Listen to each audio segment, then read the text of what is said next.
ভগৱানৰ প্ৰতিটো সিদ্ধান্তত আনন্দিত হওক।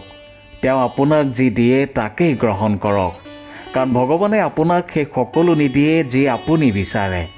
ভগৱানে আপোনাক সেই সকলো দিয়ে যি আপোনাৰ বাবে উত্তম, যিয়ে আপোনাৰ ক্ষতি নকৰে। সময় আৰু পৰিস্থিতি কেতিয়া সলনি হয় কোনেও নাজানে। সেয়েহে কেতিয়াও কাৰো উপহাস নকৰিব, ঠাট্টা নকৰিব, কাকো তুচ্ছ বুলি নাভাবিব। আজি হয়তো আপুনি শক্তিশালী হৈ আছে, আপোনাৰ ওচৰত সেই সকলো আছে যি আপুনি বিচাৰিছে, কিন্তু কাইলৈ সেই সকলোবোৰ সময়ৰ হাতত থাকিব পাৰে, কাৰণ সময় আপোনাতকৈ অধিক শক্তিশালী। যদি আপুনি এতিয়াও ভাবি আছে যে আপোনাৰ সকলো বেয়াই হৈ আছে, তেন্তে এই মুহূৰ্তৰ পৰাই সেই ভাৱ চিন্তা ত্যাগ কৰক, নিজক সলনি কৰক, কাৰণ পৰিৱৰ্তনেই হৈছে প্ৰকৃতিৰ নিয়ম। কেতিয়াও সেই বস্তুবোৰৰ কথা নাভাবিব যাক আপুনি ভগৱানক প্ৰাৰ্থনা কৰাৰ পিছতো পোৱা নাই। আপুনি সেই বস্তুবোৰৰ কথা এবাৰ ভাবকচোন যিবোৰ আপুনি ভগৱানৰ পৰা কোনো প্ৰাৰ্থনা নোহোৱাকৈ পাইছে। আপুনিও জানে, ময়ো জানো, আপোনাৰ মোৰ হাতত বহুত বস্তু আছে বা এতিয়াও আছে, কিন্তু কেতিয়াবা আমি সেই সকলো হেৰুৱাওঁ।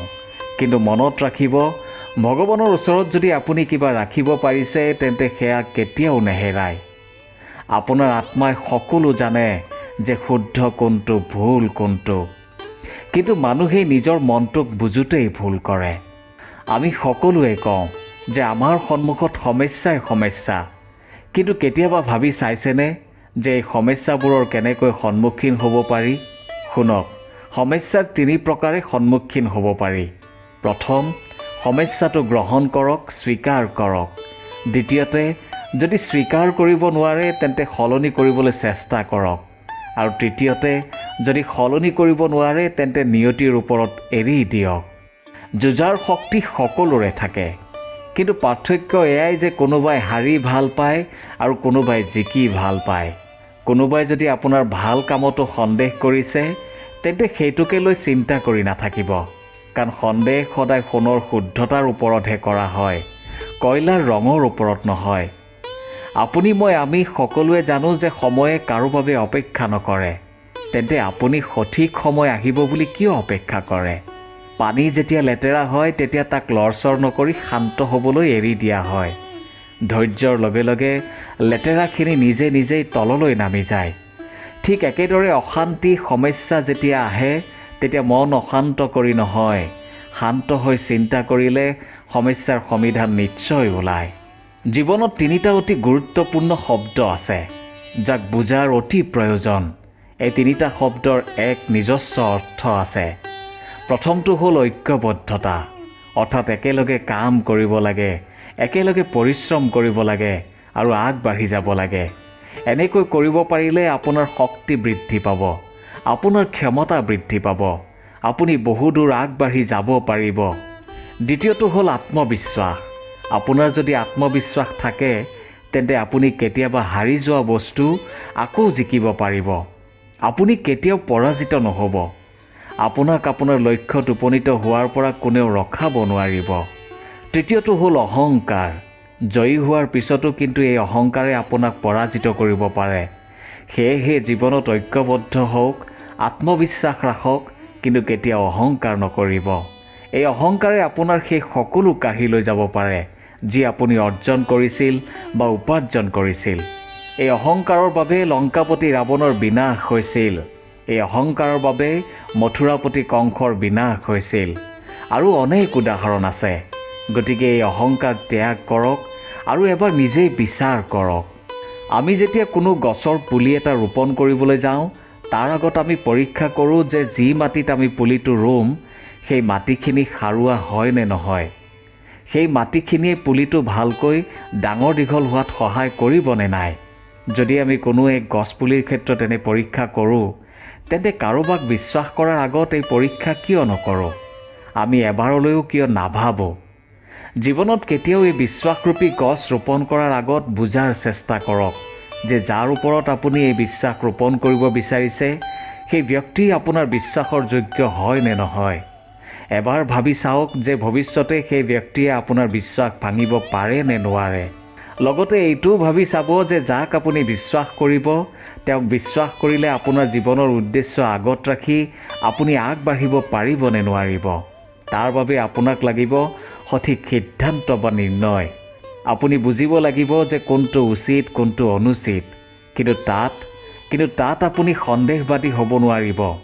তাত আপুনি আপোনাৰ নিপুণতা দেখুৱাব লাগিব। নিপুণতাৰ বাবে আপুনি আপোনাৰ বুদ্ধি প্ৰয়োগ কৰক। আৰু যেতিয়া আপুনি ব্যক্তিগৰাকীৰ বিষয়ে 100% বুজিব জানিব যে ব্যক্তিগৰাকী বিশ্বাসৰ যোগ্য, তেতিয়াহে আগবাঢ়িব। গতিকে এবাৰ নিজেই চিন্তা কৰি চাওকচোন। এবাৰ ৰাধাই ভগৱান শ্ৰীকৃষ্ণক ক'লে যে তেওঁ হেনো কৃষ্ণৰ বাবে প্ৰসাধন সামগ্ৰী আনিব, বিভিন্ন ধৰণৰ সুগন্ধি আনিব। মাখন তেওঁৰ অতি প্ৰিয়। তেওঁ হেনো নিজ হাতে তেওঁক মাখন খুৱাই দিব। কেতিয়াবা এবাৰ ভাবি চাইছেনে যে এই সুগন্ধি কেনেকৈ তৈয়াৰ কৰা হয়, মাখন কেনেকৈ তৈয়াৰ কৰা হয়? অসংখ্য ফুলৰ পাপৰিৰ ৰস উলিয়াই সুগন্ধি প্ৰস্তুত কৰা হয়।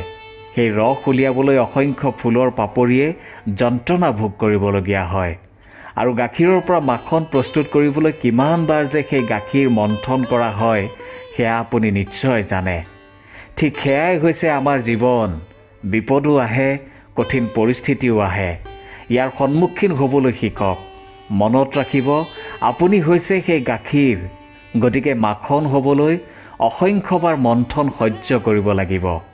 মনত ৰাখিব আপুনিয়েই হৈছে সেই ফুলৰ পাপৰিৰ নিচিনা, যাৰ পৰা ৰস উলিয়াই সুগন্ধি প্ৰস্তুত কৰিবলৈ অসংখ্য যন্ত্ৰণা সহ্য কৰিব লাগিব, যাক সকলোৱে পচন্দ কৰে। কেতিয়াবা আপোনাৰ লগত এই কাৰণে বেয়া হয় যাতে আপোনাৰ শ্ৰেষ্ঠতা সকলোৱে দেখে। সেইবাবেই কোনো বিপদ বা কঠিন পৰিস্থিতিকেই জীৱনত পোৱা একোটা সুযোগ বুলি ভাবিবলৈ চেষ্টা কৰক। আপোনাৰ বাবে এই সংসাৰ সলনি হৈ যাব। আপোনাৰ ভাগ্য সলনি হ'ব। সংসাৰক চোৱা আপোনাৰ দৃষ্টিভংগী সলনি হৈ যাব। গতিকে এবাৰ আপুনি নিজেই বিচাৰ কৰি চাওক। জুৱা নামৰ এই খেলবিধ আপুনি চাগে নিশ্চয় খেলিছে। যদি নাই খেলা তেন্তে দেখিছে, আৰু যদি নাই দেখা তেন্তে নিশ্চয় শুনিছে। মহাভাৰতৰ যুদ্ধৰ এটা কাৰণ এই জুৱা খেলেই আছিল। এই জুৱা খেলত জয়ী হৈ কোনোবাই ৰাজমুকুট পিন্ধিছিলে আৰু কোনোবাই পৰাজিত হৈ বনবাস খাটিবলগীয়া হৈছিল। কিন্তু এই খেল সমাপ্ত হোৱাৰ পিছত খেলত ব্যৱহাৰ হোৱা সকলো সামগ্ৰী এটা পাত্ৰতে স্থান পাইছিল। এয়াই হ'ল আমাৰ জীৱন। এই সংসাৰত আমি জয় পৰাজয় সফলতা বিফলতাৰ বিষয়ে ইমানেই চিন্তা কৰোঁ যে এই জীৱনৰ খেলৰ আনন্দই উপভোগ কৰিব নোৱাৰোঁ। অৱশেষত কি হয়? কোনোবা জয়ী হয়, কোনোবা পৰাজিত হয়, কিন্তু দুয়োজনে একেই স্থানলৈ যাত্ৰা কৰে। প্ৰত্যেক ব্যক্তি মৃত্যুৰ পিছত এক নিৰ্দিষ্ট স্থান পোৱাটো নিশ্চিত। গতিকে জীৱনৰ এই খেল আৰু আনন্দ উপভোগ কৰক। এই সংসাৰত সেই ব্যক্তি সেই স্থান পাইছে যিয়ে এই সংসাৰক এক লক্ষ্য প্ৰদান কৰিছে, যিয়ে কেতিয়াও জয় পৰাজয়ৰ কথা ভবা নাই, কেৱল জীৱনৰ আনন্দ উপভোগ কৰিছে। গতিকে আপুনি সেয়াই কৰক। জয় পৰাজয় সফলতা বিফলতাৰ কথা চিন্তা নকৰি কেৱল জীৱনৰ আনন্দ লওক। এবাৰ মাত্ৰ বিচাৰ কৰি চাওক। প্ৰত্যেক ব্যক্তিয়ে নিজৰ জীৱনত দুখ অনুভৱ কৰে। প্ৰত্যেকৰে দুখ ভিন্ন হ'ব পাৰে। কাৰোবাৰ মনত এয়া দুখ থাকে যে তেওঁ পিতৃ মাতৃৰ ইচ্ছা পূৰণ কৰিব নোৱাৰিলে। কোনোবাই এইটো ভাবি দুখ কৰে যে তেওঁ সদায় সৎ কৰ্ম কৰিছে, তথাপি মানুহে তেওঁক বেয়া বুলিয়েই ভাবে। কোনোবাই এইটো ভাবি দুখ কৰে যে তেওঁ যি ব্যক্তিৰ সন্মুখত ৰয় সেই ব্যক্তিয়ে তেওঁক শত্ৰু বুলি জ্ঞান কৰে। তেওঁ হয়তো তেনেকুৱা কোনো কামেই কৰা নাই। এই সকলোবোৰ ভাবি আপুনি কেতিয়াও নিজৰ ব্যক্তিত্বৰ ওপৰত সন্দেহ নকৰিব। যদি নিজৰ ব্যক্তিত্বৰ ওপৰত সন্দেহ কৰে তেন্তে সেই সময়ত ভাবি চোৱা উচিত আছিল যেতিয়া আপুনি কোনো এক কাম কৰিছিলে, তেতিয়া কি উচিত আছিল আৰু কি উচিত নাছিল। এতিয়া ইয়াতে এয়াই প্ৰয়োজন যে আপোনাৰ বিবেক বা অন্তৰ্মনে আপোনাক কি কয়। আপোনাৰ অন্তৰ্মনে আৰু বিবেকে আপোনাক যি কয় সেয়াই কৰক। তাৰপিছত এই কথা চিন্তা নকৰিব যে এই সংসাৰে কি ক'ব বা কি ভাবিব, কাৰণ এই সংসাৰেতো ভগৱানকো প্ৰশ্ন কৰে, ভগৱানকো দোষ দিয়ে। যেতিয়া মানুহে নিজৰ ইচ্ছামতে কৰা কাম এটাত কোনো ভাল ফল নাপায় তেতিয়াই ভগৱানৰ ওচৰত আপত্তি কৰে যে হে ভগৱান, তুমি আমাৰ ওচৰত নাথাকিলা, তুমি বৰ কঠোৰ, এয়াই তোমাৰ দোষ। কিন্তু এইফালে ভগৱানে হয়তো তেওঁৰ কাৰণে অন্য এক ভাল পৰিকল্পনা কৰি ৰাখিছে। কিন্তু মানুহে সেইটো বুজি নাপায়। অৰ্থাৎ মানুহে নিজৰ মনৰ কথা বুজিব পৰা নাই। সেয়েহে আপোনাৰ বিবেকে কি কৈছে সেয়াই কৰক। মাত্ৰ এবাৰ বিবেকেৰে চিন্তা কৰি চাওক। পৰিৱৰ্তন হৈছে সৃষ্টিৰ অমূল্য নিয়ম। এই সংসাৰত সকলো বস্তুৰ সময়ৰ অন্তৰে অন্তৰে পৰিৱৰ্তন হয়। কেৱল এই সময় অপৰিৱৰ্তনীয়। পৰিৱৰ্তন চিৰকাল হৈয়েই আছে আৰু হৈয়েই থাকিব। কিন্তু আপুনি কেনেকৈ সেই পৰিৱৰ্তন লাভ কৰিব যি আপুনি বিচাৰে বা ইচ্ছা কৰে? মানুহে জীৱনত কি বিচাৰে? বিকাশ বিচাৰে। এই বিকাশ কেনেকৈ লাভ কৰিব পাৰি? এই প্ৰকৃতিয়ে কিন্তু আমাক অনেক শ্ৰেষ্ঠ উদাহৰণ দি বুজাই দিছে। এইটো কেনেকৈ হয়? যেতিয়া মেঘৰ পৰা পানীৰ এটা বিন্দু কোনো বৰফে ঢকা পৰ্বতৰ ওপৰত পৰে, তেতিয়া সেই বিন্দু পানীৰ লগত আৰু অনেক বিন্দু পানীৰ যোগ হয়, যিয়ে এক ধাৰাৰ সৃষ্টি কৰে। এনেকৈ আগবাঢ়ি গৈ থাকোঁতে আৰু অনেক ধাৰাৰ যোগ হয় আৰু অনেক বিন্দুৰ যোগ হয়, যিয়ে এখন বিশাল নদীৰ আকাৰ লয়। এতিয়া যদি আমি মানুহৰ কথা কওঁ, মানুহো কিন্তু ইয়াৰ পৰা পৃথক নহয়। আমি মানুহো এই প্ৰকৃতিৰ অংশ। মানুহৰ ক্ষেত্ৰতো একেই নিয়ম প্ৰযোজ্য। যেতিয়া কোনো ব্যক্তিয়ে পৰিশ্ৰম কৰি অনেক সংখ্যক বিন্দু একত্ৰিত কৰিব, তেতিয়াই পৰিৱৰ্তনৰ নদী প্ৰবাহিত হ'ব। তাৰ বাবে প্ৰয়োজন মাত্ৰ নিৰন্তৰ কঠোৰ পৰিশ্ৰম আৰু ধৈৰ্য ধৰাৰ। এয়াই যদি আপুনি কৰি থাকে, তেন্তে আপুনি জীৱনত সকলো লাভ কৰিব পাৰিব। কাৰণ প্ৰকৃতিয়ে আমাক এয়াই শিকাই আছে আৰু আমি এই বিশ্ব ব্ৰহ্মাণ্ডৰ অংশ, যাৰ দ্বাৰাই এই ব্ৰহ্মাণ্ড নিৰ্মিত।